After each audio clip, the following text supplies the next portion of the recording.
When it comes to speech and language development, back and forth interaction with a responsive caregiver is going to be the best way for kids to learn speech and language skills. Like, there's simply no substitute for the real deal. Welcome to the Healthy Screen Habits Podcast. I'm Hillary Wilkinson. Whether you're starting your parenting journey with a newborn or looking to connect with your teen on technology, let's learn some new healthy screen habits together.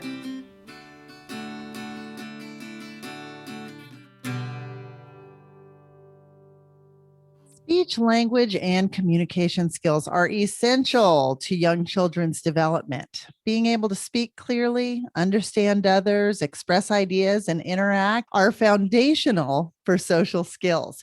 Pair all of this with the research that suggests good communication, language, and literacy at a young age have the highest correlations with positive outcomes at school, and you have really compelling evidence that validates the concern of many kindergarten and preschool teachers I know who are referring more kids than ever to speech therapists. And this is where my experts today come in.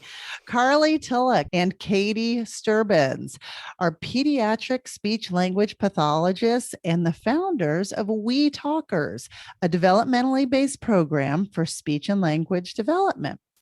Through courses, memberships, and social media, they share parent-friendly tips that families can put into use during their daily routines to help their toddlers talk and communicate more. Welcome, Carly and Katie. Thanks for having us. Thank you, Hillary. We're happy to be here. Oh, I'm happy to meet with you. So I really like to start with kind of finding out how people got to the point that they're at today, like sort of like stories of origin. What is yours? How did We Talkers get its start? Okay, sure. So Katie and I have worked in a variety of settings for a long time now, since like mid 2000s as pediatric speech pathologists. So we've worked in schools, hospitals, clinics.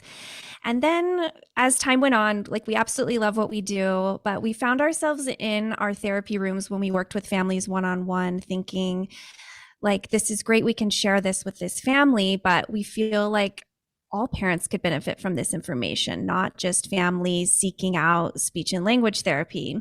And a lot of what we do is kind of actually parent coaching, because we want families to know what they can be doing at home to help their kids with their communication skills. And there weren't a lot of resources out there. What there was kind of just old websites that kind of weren't very parent friendly and they weren't very inviting. And so that's when We Talkers was kind of born. And it started out with just basically sharing education on Instagram. We had an Instagram account before we even had a website. And we just thought, where are moms these days? And that's when Instagram was just kind of coming up, especially in the parent education space. And so we just sought out to create resources to help families. And then the courses and memberships kind of came after that. And we wanted to help increase awareness about our profession as well and how families can seek services, because we found people didn't really know what to do if they were concerned. So we hope to help with that as well. Sure. It makes sense to me that you guys kind of started your home base in Instagram, because that's where I found you, and one of the things that I love about the We Talkers feed is you look like you could be in my living room. I mean, you look like you're very real, I'm such a little kid junkie. I love seeing the posts where you guys are clearly like singing with a little guy or, and you're showing the finger plays and you're doing all of this stuff. And I also love how you're so relatable in that you're like, okay, so raise your hand if you don't think you have a singing voice. You're very honest with that. And coming from a background in elementary ed, I'm very aware of like being the teacher in the front and you go to sing and then you're like, oh no, there are other grownups in this room. I love how you're like, this is more of a talking song. Yeah. But I really find your social media feed to be very relatable, very approachable. It's like no wonder that parents flock to you. Oh, thanks, Hillary. So, That's oh, I know there are windows of development for various milestones. And so this is kind of a two-part question. So I want to know if like, does this hold up in your field, which I'm sure it does? And is there any sort of like quote unquote normal when it comes to speech language development? Like, I guess what I'm looking for is maybe a parent who is thinking, like, I mean, should this be a red flag? Should it not? Do you have anything like along those lines that you could recommend for people to have a look at? Yeah, for sure. So, I mean, it's crazy to think about how much happens between when a newborn is cooing and just making some sounds all the way to like, being 3 and sharing opinions and ideas. And we know that those first 3 years are super crucial because their brains are growing faster during that time than they ever will again in their life. And there is definitely a typical progression of speech and language development. Not all children are going to follow that linear progression exactly. But at 12 months, we expect kids will have about 1 to 2 words. At 18 months, they jump to 10 to 50 words. And by 2, they're putting 2 words together. And so that's quite like language builds upon itself very quickly. And there's so much more happening when it comes to communication besides just the number of words. And we actually have a couple of free resources for parents of babies and toddlers where you can kind of see what happens at each age. So when we come back, I'm going to ask Carly and Katie about the effects that screen time may be having upon speech and language in toddlers. Did you know anyone in a U.S. state, territory, or tribe who needs suicide or mental health related crisis support, or who has a loved one in crisis, can connect with a trained counselor by calling or texting 988. 988 is the easy to remember number that reaches what is commonly referred to as the Lifeline, a network of more than 200 state and local call centers funded by the U.S. Department of Health and Human Services. Formerly known as the National Suicide Prevention Lifeline, the full name has changed to the 988 Suicide and Crisis Lifeline. 988. It's the 911 for mental health.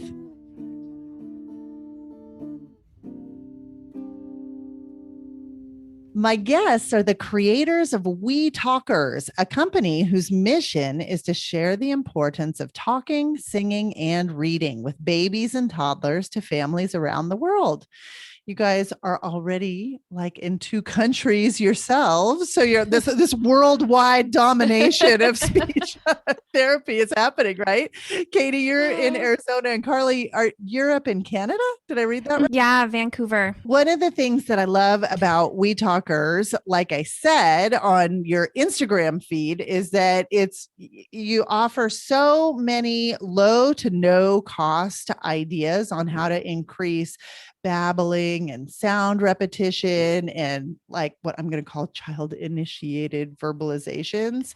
But equally important, what I love is the no blame, no shame approach that you take towards parents. And I think I'm particularly sensitive to this because my own child was really slow to speak. And I certainly have a background in education. I taught many kids how to learn how to read. I mean, all of the things. And I really beat myself up about this. And, I think it's so easy to do. You guys are really kind in your encouragement and information giving. So was that a philosophical thing that you had decided upon, or are you just that nice?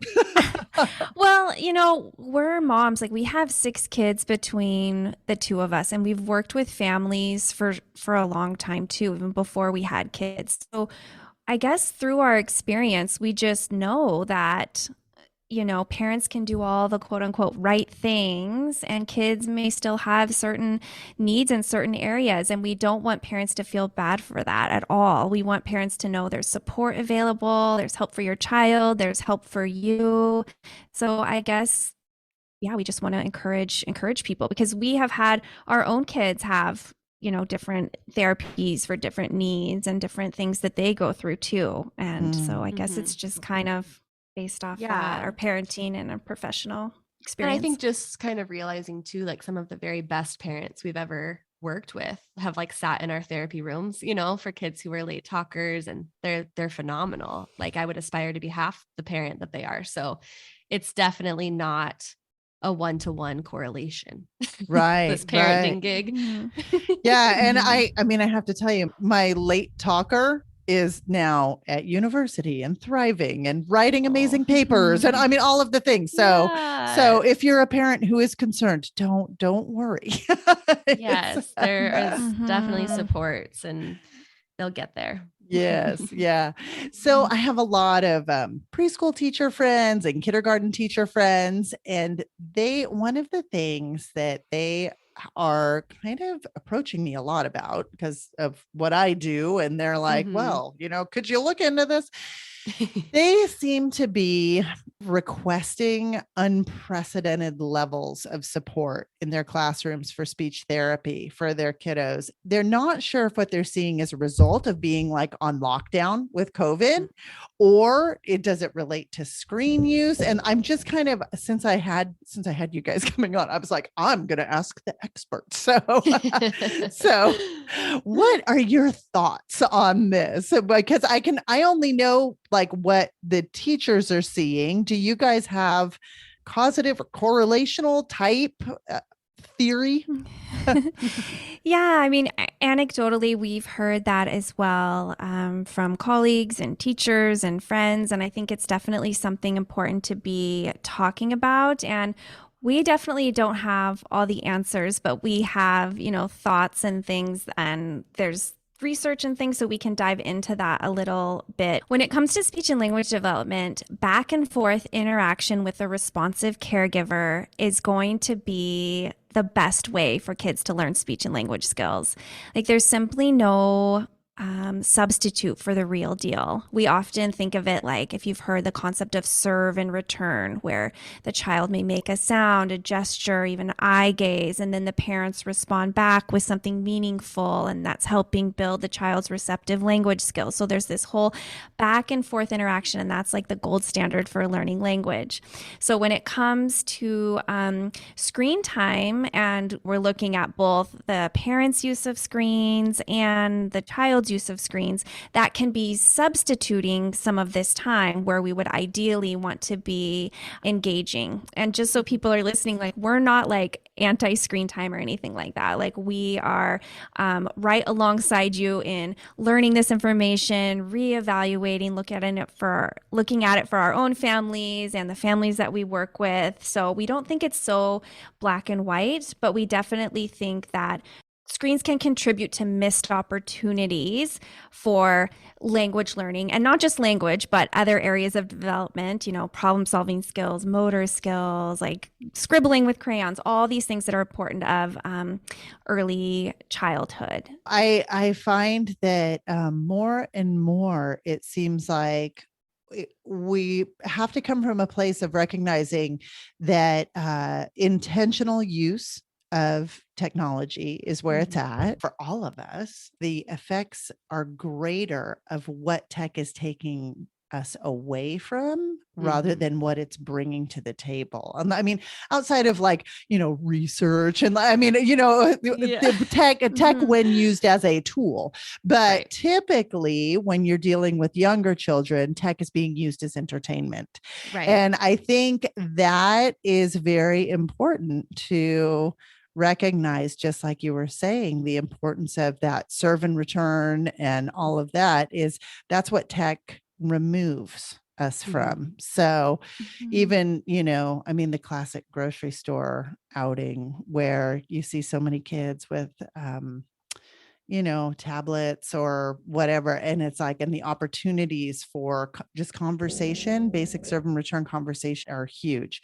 Mhm. Granted, on any given day, you may just be needing to get through and get stuff for dinner and get out. I mean, it's like, Right. I mean, I think that's just where we as a society just have to suspend your judgment. You don't know what's going on in anybody else's house. So, Right. Mhm. Right. yeah.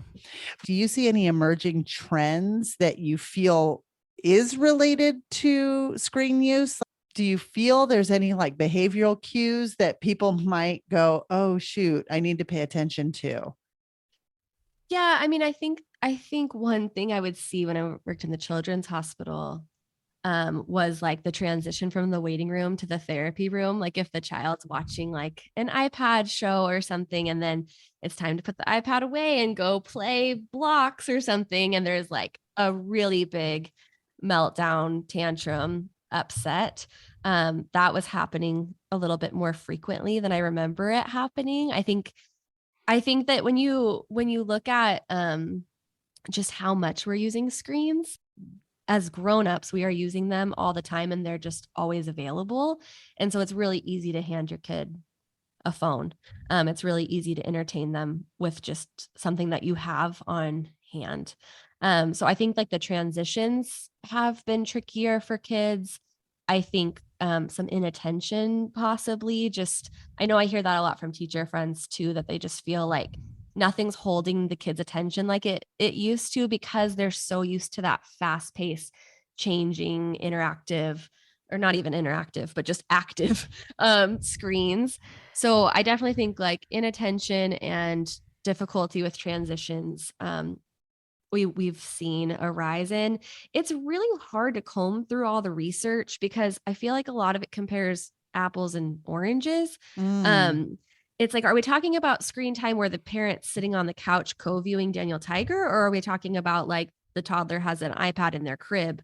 Like the amount of screen time is what I feel like a lot of researchers pay attention to, but the content and the quality of that is so different, and the context. So I think we have a hard time combing through some of the research, but we do find what is conclusive is that research seems to support that excessive screen time is what precedes these developmental difficulties, not necessarily that 30 minutes to 1 hour per day.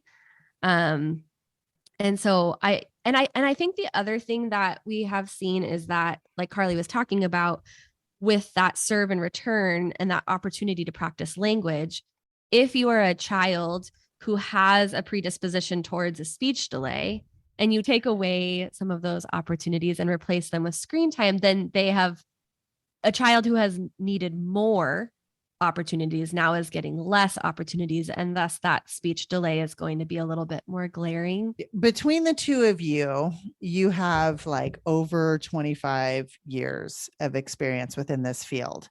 Mhm. So that definitely puts you in expert territory.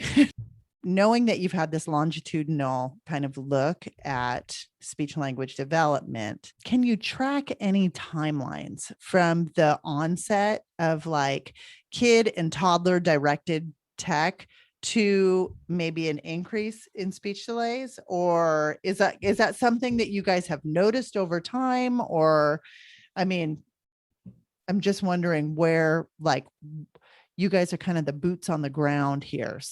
So I feel like it's so hard to look at things in a vacuum, right? So screens definitely. We feel like an excessive use of screens definitely does impact a child's ability to learn language. But it's hard too because parents' use of screens is so part of this. And when you look back at like the evolution of the smartphone and when everybody had a smartphone, I think that's when things really started to change. I remember back in grad school, like 12, 13 years ago, a professor commenting about how even pushing a child in a stroller on a walk used to not involve screens. But now people are taking their phone catching up on emails. They can do a bunch of things on the go. And we're missing out on those simple things like noticing what your child notices or commenting on what they see. And so I think that our use of screens has also impacted our children's ability to learn language and opportunities for them to learn language. And so it's hard to pinpoint an exact time when that changed to just fully kid or toddler directed tech. We've also seen a huge increased reliance on screens after the pandemic. Sure. Because parents were in really hard spots and they were trying to work and entertain kids, and juggling all of that was really tricky. And so I know that there's definitely research that has showed us that kids were on screens way more than they were previously. And now it's kind of a hard thing to change. Like I think the screen use has kind of remained elevated. And anecdotally, like wait lists are really long. Wait lists to get speech therapy are really long. Is that because parents are more informed? Doctors are more informed? The wait and see approach isn't as common? Or is that because it's truly there are more speech delays? You know, it's hard to prove cause, I think. But I do think it all works together. Right. Yeah. So maybe not like a hard set timeline. Like we have like, I mean, there's actual data from like National Institute of Mental Health where you can track like what, you know, where the rate of depressive episodes, suicidal ideation, et cetera, was. And then you kind of go along and you see where the drop of the smartphone hit. And then about 4 to 5 years later, so drop of the smartphone was 2007. By about 2012 was where Gene Twangy's research out of San Diego found that was the tipping point at which like 51% of the American public now had smartphones. And what was happening was people were just handing them down to their kids with that kind of next generation of phone as it came out. And you just see the rates just skyrocket at that point. So I was wondering if you saw the same in the littles that we see with like teen mental health, but it sounds like it's a little more it's just more nuanced. I feel like there's so many variables, but research does show us that the National Institute of Health shows us that at 12 months of age, kids were spending about 53 minutes on screens. And then they would increase to about 150 minutes at 3 years old, those same children. And so it increased quite a bit from 12 months to 3 years old. So we do know this was during the pandemic, or this is just like this is 2019, 2020. Okay. So pre-pandemic. So pre-pandemic. So pre-pandemic was, I think it was 2020, 53 minutes at 12 months and 150 minutes at 3 years. Yeah, I think that's pre-pandemic. But we know research has also shown us that kids were spending an exorbitant amount of time on devices during the pandemic. But I mean, parents were in a hard spot. When you're in survival, you are doing whatever it takes. So I mean, it was a different time for sure. Yeah. And so it's just kind of being mindful of that now and trying to wean ourselves and be intentional. Sure. Are there any other kind of research or studies that you feel might be beneficial for parents to know about, hear about in regards to any speech language development delays that you feel could be related to screen use? Yeah, there's a couple good ones. A study in 2020 found that children at increased likelihood of autism or ADHD or other language delays found that at 36 months of age, an increased amount of screen time was correlated with those language delays and symptoms of inattention. Now, the study didn't look at the cause of these links. Like, was it that more screen time resulted in these developmental difficulties, or did having these traits cause children to engage in more screen time? But the results did show that children at higher risk for neurodevelopmental delays do have negative associations with screen time. So that one was by the American Academy of Pediatrics. Yeah, I think that's really important to remember that our neurodiverse populations definitely have Mm-hmm. different things to be aware of Yeah. around screen use. And I've had several conversations with people who live a neurodiverse life, as well as teachers who work within that field, and they do find that the kids that maybe process differently do have a harder time disengaging. And yes, and kind of having that like impulse control. If impulse control is a hardship, then it can be trickier to have those transitions from away from screens to the next activity. Or I think that there are definitely sensitivities to consider. Are there any other studies that you have? Yeah, there's another one that looked at low income homes, and they saw that with lower income homes, they tended to have higher levels of screen time use, the average being about 3.5 hours per day. And that more screen time use was associated with poorer expressive language abilities at 36 months of age, but not necessarily receptive language abilities. And one suggested reason for this is that exposure to media can take place of like what we talked about before, of that caregiver language interaction that we know is so important for language development. Yeah. And I know from teaching second language learners that the receptive vocabulary tends to be acquired quicker than the productive vocabulary. Yeah. And that's true for monolingual and bilingual. And yeah, I think it's important that people recognize the level of frustration that comes from having a low productive vocabulary. That is a low way of being able to communicate your words, wants, feelings.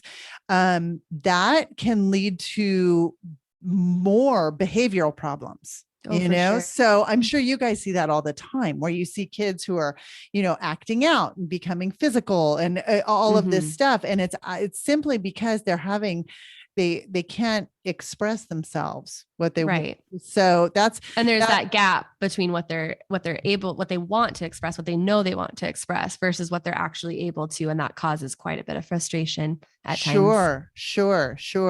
So it turns out that the productive vocabulary, yes, it's great to be able to understand what's being said, but it's equally important to be able to produce what to tell people what you need. Can I just say one more thing on this, Hillary? Like I love that we're having these conversations, and that hopefully we can share this on our social media and things too, like in terms of like I feel like there's marketing that kind of encourages families to like, this is learning, right? Like I saw once a mother holding a phone with a nursery rhyme in front of her maybe 9-month-old baby while she's feeding her a bottle, and this mom might be thinking, this is learning, right? This for her child to be watching these cartoon nursery rhymes, whereas from a developmental, like a speech and language, or cognitive, like looking at the skills, we would rather have that baby just staring into that mom's eyes and chatting a bit, or having a quiet moment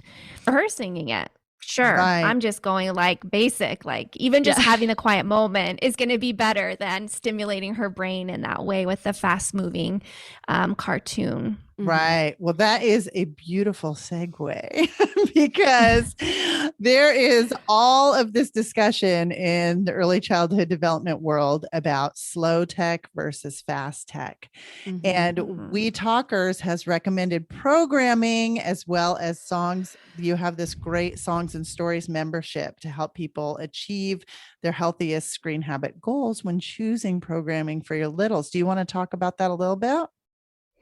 Yeah, sure. So we love just in terms of like what families can be doing with kids at home. We love just like thinking of a variety of activities throughout the day.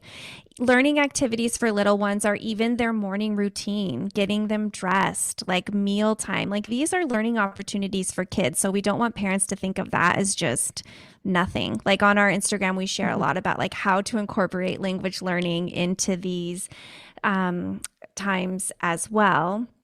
And if they are choosing to do screen time with their little one, we love encouraging co-viewing. So sitting with your child, helping them make connections of what is on the screen to just help them understand and make it part of their world.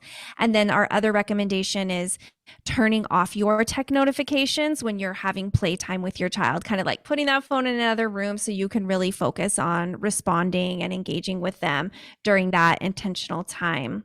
Mhm. Yeah, and as far as our Songs and Stories membership, we think that the content that kids are exposed to is really important. Like, not all screen time is created equally, and during the pandemic, we knew families weren't able to go to library story time or any kind of like toddler activities, and so we started filming ourselves reading books on our phones. We just filmed ourselves and posted those online, and also singing simple songs and rhymes. And since then, we now have it like professionally filmed. So it's really high quality. You can play it on your TV, but it's a whole library of videos for your child to watch. Right. So it's a screen alternative, and it would Yeah. be, and it would qualify as, for people who don't understand what the slow tech versus fast tech movement is all about. So it refers to the number of angles of screenshots and the hyperstimulation. So what you guys focus on is much more like you said, like a reading of a story. And it's very much more kind of an imitation of real life and real Exactly. time. Yes. Yeah, it's like what you would Yeah, see at a there's library story time, but Right. with speech therapists on their TV. Yeah. And good stories. Yeah. Yeah. And no ads, no YouTube rabbit hole. Like, we love that it's ad free. It's really calming. Our families tell us. So we love that about it. Yeah. And you also have is it a Spotify playlist that has Spotify and Apple Music? We have a couple of playlists on there because we love listening to music with our kids, but a lot of the recommendations kind of make us want to pull our hair out. And there's really good kid music out there that doesn't make you want to do that. And so it's a good jumping off point for you to kind of figure out what you like with your family and what your kid likes.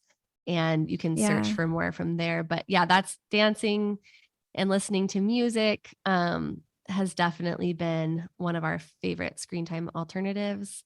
I feel like you guys have so much like knowledge, collective knowledge, wisdom, etc. I don't want to miss out on anything like any big thing that you wish parents knew about tech and speech development, language development.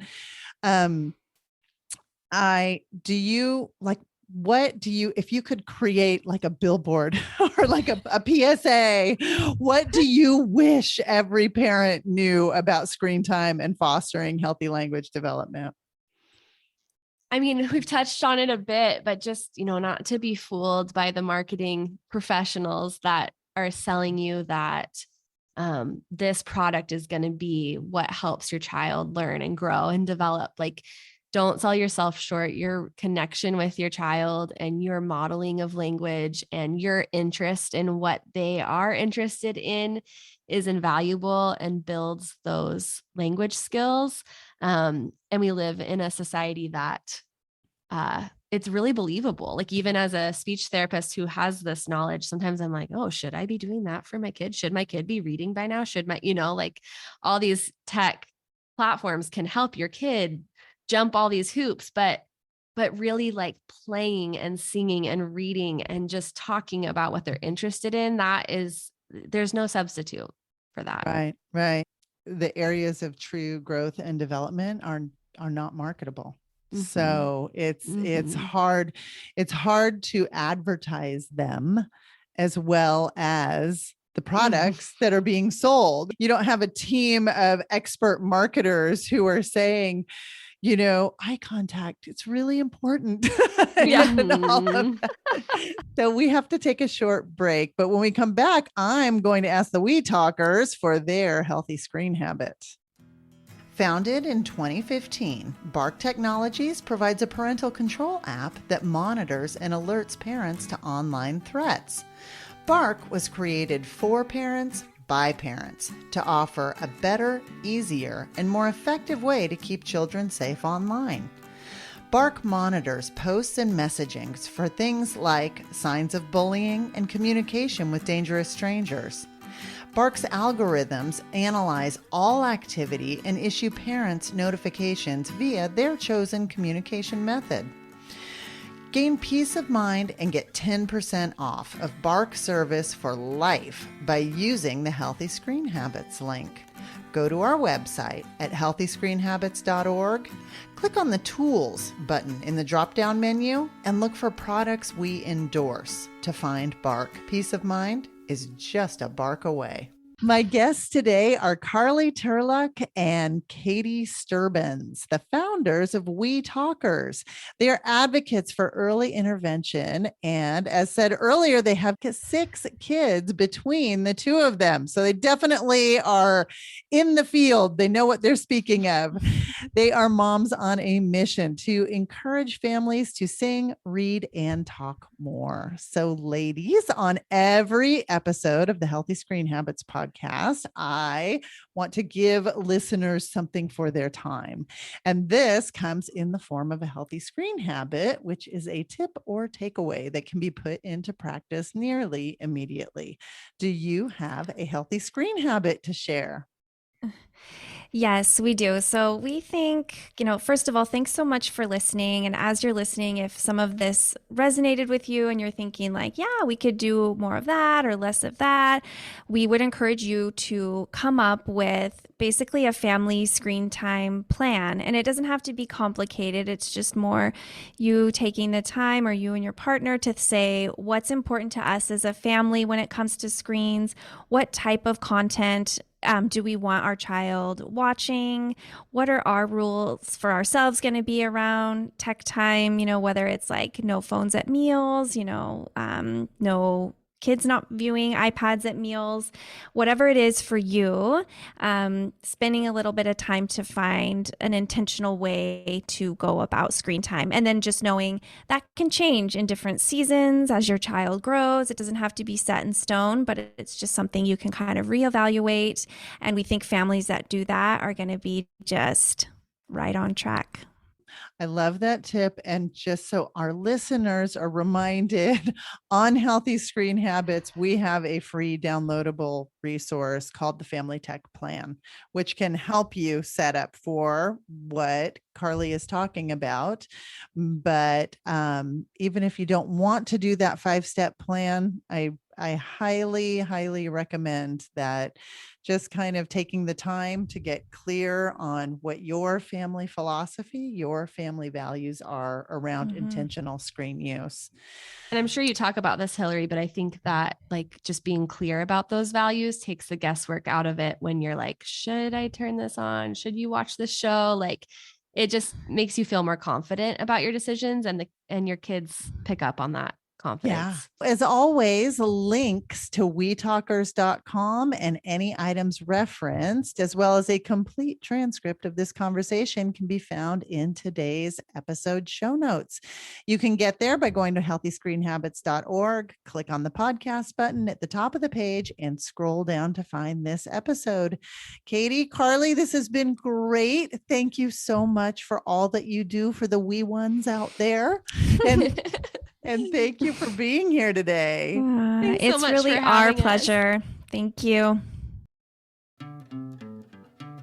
For more information, you can find us on Instagram and Facebook at Healthy Screen Habits. Make sure to visit our website, healthyscreenhabits.org, where you can subscribe to the show on Apple Podcasts or via RSS, so you'll never miss an episode. It's free, it's fun, and you get a healthy new screen habit each week.